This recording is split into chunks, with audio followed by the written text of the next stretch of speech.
আর মানুষজন যে কারণে সালাহ আদায় করে না সেটা হলো তাদের জ্ঞানের অভাব।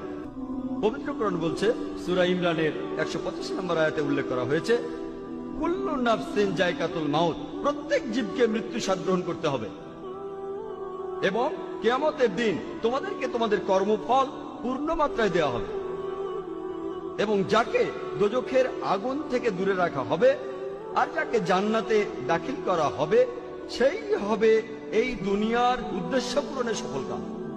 কারণ নিশ্চয়ই এই পার্থিব জীবন একটা ছলনাময়, ভোগ ব্যতীত কিছুই নয়। সালাহ আদায় করলে অনেক উপকৃত হবেন। সালাহ একটা জীবন দর্শন।